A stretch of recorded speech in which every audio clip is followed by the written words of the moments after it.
welcome back to the Thoughtful Closet.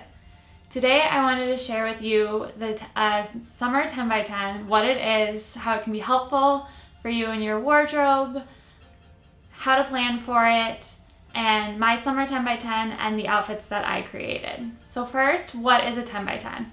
I first heard about 10 by 10s from Lee Vosberg, I'll link to her below, several years ago and have been doing them ever since. They're a really great way to get creative with your wardrobe, fall back in love with some pieces that you haven't been wearing as much lately, and also a great way to help you plan and pack for trips to make sure that you're not overpacking and including items that you actually really don't need. Overall, what is a 10 by 10? A 10 by 10 is picking 10 pieces of your wardrobe, creating 10 outfits with those 10 pieces, and wearing them for 10 days.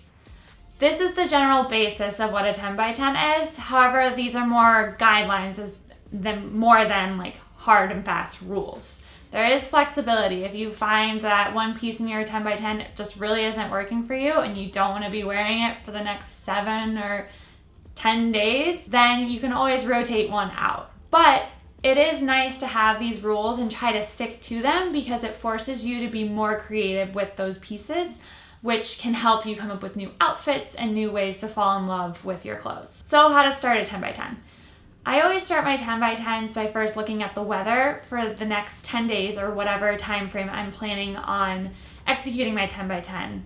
And I also look at what activities I have in those 10 days to make sure I have event appropriate clothes to wear during that time. I also will make a list in like the notes section of my phone of the items that I'm thinking of including, and then I'll start writing out different outfit ideas just for some inspiration or what to go off of before I actually start playing around with the outfits.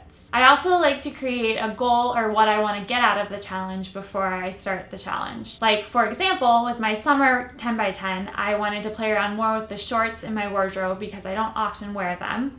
And I also wanted to play around with my summer dresses because I normally just wear them as the dress and then whatever shoe and accessory components, but I really wanted to try and be more versatile with my summer dresses. So once I have my items kind of written out in my list and some outfit ideas already going, I go ahead and kind of play around with those items and do like a little dress up for like 10 minutes, 15 minutes or so, just trying on different pieces, experimenting, see how those items will actually work out when I go to execute my 10 by 10.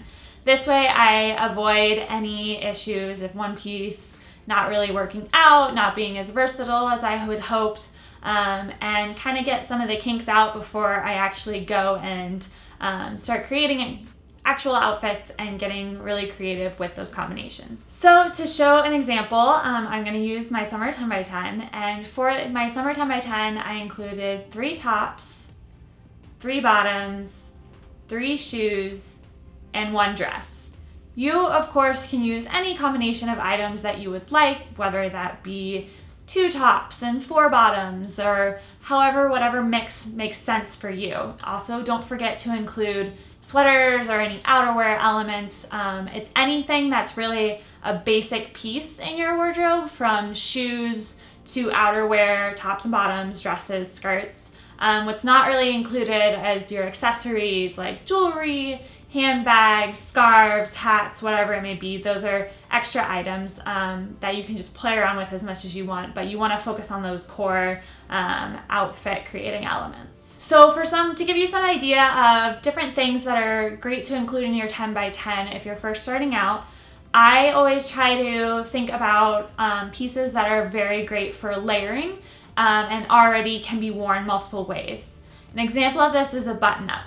I included a short sleeve button-up in my summer 10 by 10 because I wanted to test layering it over different outfits, whether that be open, everything unbuttoned, or if it's being closed and just a top layer over another outfit, creating kind of a shirt, or if I wanted to just tuck it into different things. There's a lot of different ways to wear a button-up, so it's a great element to include because it is so versatile. Like I mentioned before, I also wanted to include a couple pairs of shorts because I wanted to force myself to get more creative with this element.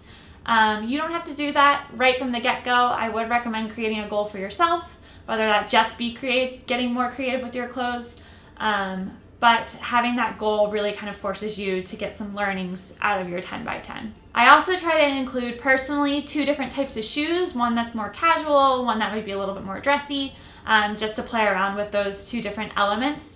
But you can really do, like I said before, any mix that you want. So now to finish out this video, I wanted to show you my 10 looks that I created with my 10 pieces. If you like what you saw in this video and you want to see more, hit that like button, hit subscribe, and I hope that you're inspired to try your own 10 by 10 and get a little bit more creative with what's already in your wardrobe.